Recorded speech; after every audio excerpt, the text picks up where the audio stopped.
Hello everybody, this is Gary Bear, and today we'll be counting down the top 10 Mario Kart Double Dash tracks. So yeah, let's just go straight into this.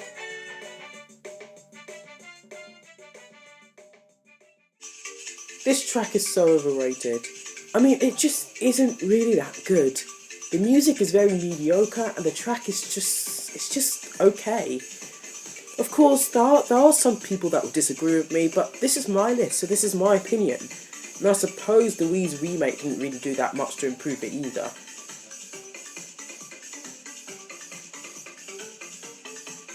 To be honest with you, Dino Donald Jungle had a lot of potential, but sadly, again, it's just a very mediocre track in my opinion. There isn't really strictly a lot to say about this, so yeah. Let's just move straight on.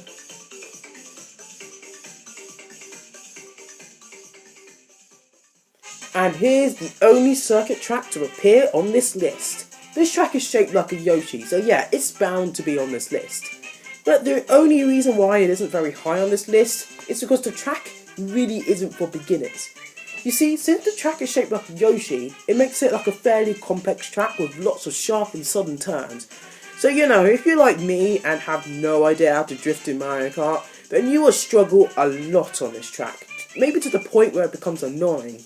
Nevertheless, this is a fun track to race on and it definitely, without a doubt, deserves a place on this list.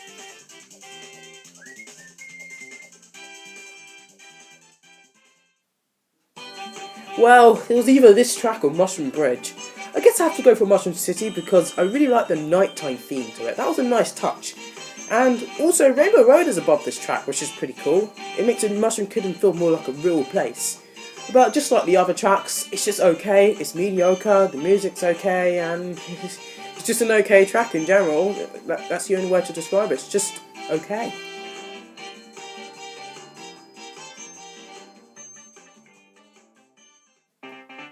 Why the hate on this track? Seriously, like, why the hate? Lots of people actually don't like this track due to the fact that it's too chaotic, but it's actually not that bad. I quite like this track because it's so chaotic. Okay, yeah, this track is far from being my favourite, but it's also far from being my least favourite. One lap will be done in 10 seconds, it's that chaotic. And the music makes the track a lot more fun as well. Lots of people will still disagree, but again, this is just my opinion. I'm intrigued to know, if you don't like Baby Park, and if you're watching this video, then please tell me in the comment section below why you don't like this track.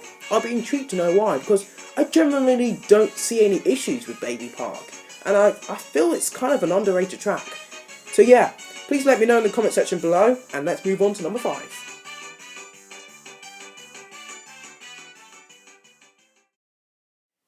Yeah, Wario Colosseum. This track is massive. In fact, it is so massive that it only requires 2 laps to finish, not 3. The track's atmosphere is very nice and it's enjoyable, and yeah, it's just an enjoyable track. It's very fun to race on. It's a very complicated track as well. Yeah, that's pretty much all to say about this track. So yeah, let's move on to number 4.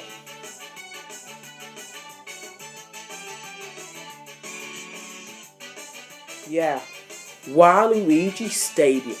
This track feels a lot like a dirt bike track. The atmosphere in this track is done very well. I mean, there's an entire stadium of people here to watch the Mario Kart race go on. I don't know about you, but I really like Mario Kart tracks that make you race in a stadium with tens of thousands of Toads, Shy Guys and other Mario Kart characters watching the race in the stand. It makes you feel like as if you're actually in a real life actual racetrack, racing with supporters, cheering you on, and the overall atmosphere has such a great feeling. I also really like the remake of Mario Kart Wii, but I prefer the Double Dash version simply because the half pipes were kind of a little bit unnecessary, but who cares, it's still a great track either way.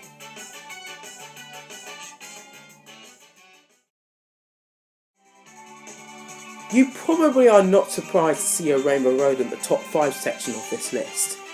Yeah, of course, GCA Rainbow Road is a very good Rainbow Road. Well, it's not as good as the SNES Rainbow Road, of course, although GCA Rainbow Road is just a tad overrated. Obviously, it isn't a bad track. I mean, it wouldn't even be on this list. I ranked it 3rd. It's my 3rd favourite Mario Kart Double Dash track. I've got to, of course, love the track. Although, I don't really think it's as good as people make it out to be. But anyway, let's focus on the positive. This track does do a lot right. There are tons and tons of boost panels that makes the track a blast to play, and the tunnel at the end is a really cool feature, and the music is amazing. And if you listen, there's a little bit of the Mario Kart 64 theme on it, as in the Mario Kart 64 Rainbow Road theme, which is pretty neat, and I suppose it's kind of an Easter egg, as in a reference to Mario Kart 64. But anyway, this track is just really good. It's just a tad overrated, although still, it's such a fun track. It's really good, but this track just could be better. It could be even better, but nevertheless, it is a fantastic track.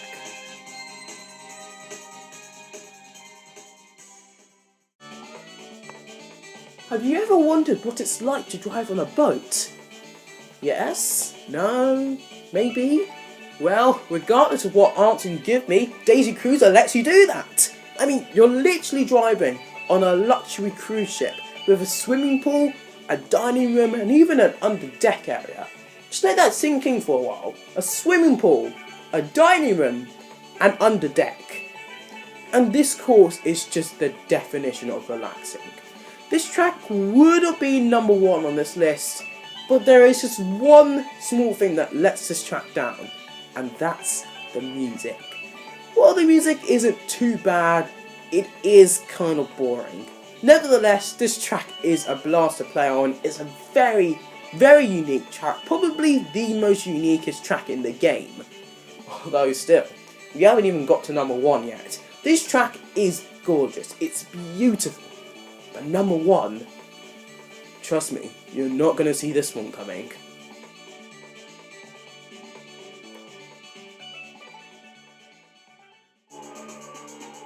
Yes, GCN Bowser's Castle. Finally, a Bowser's Castle that made it to my number 1 of the top Mario Kart tracks. This is one of the best Bowser's Castle in the franchise, and by far it is the best track in the game. The music gives an ominous and unsettling feeling, and the overall atmosphere is very dark and gloomy. Exactly what a Bowser's Castle should be like, dark and exciting. You'll start by dodging some thwomps, then you'll get to the heart of the stage, with the gigantic Bowser statue shooting actual legit fireballs. This is kind of like a trial, risk and reward situation. Whether you are daring and you take the shortcut with the risk of falling to your doom, or go to the safe route without the fear of falling off, but it's a lot slower. It's your choice. After you've done that, you'll go back to the start and do it all over again. This is just a brilliant track. This is exciting, and it's everything a Bowser's Castle should be all about. Yes, GCN Bowser's Castle is the best track in Mario Kart Double Dash. And also, this track also kind of borrows some aspects from Mario Kart 64's Bowser's Castle yet again. Like this really tight turn near the end of the track, the Bowser statue spitting out fireballs, and also the thwomps. This is just a beautiful Bowser's Castle. It's just a beautiful track. The music is amazing, the track is amazing, the overall course design is amazing. GCN Bowser's Castle is without a doubt the best track in Mario Kart Double Dash. Yep, that is the video. And of course, since Bowser's Castle is my number 1 track, it is indeed in the face-off with GBA Sunset Wilds, N64 Choco Mountain, and SNES Rainbow Road. So yeah, thank you for watching, please subscribe and please like the video, and I shall see you all next week. Goodbye.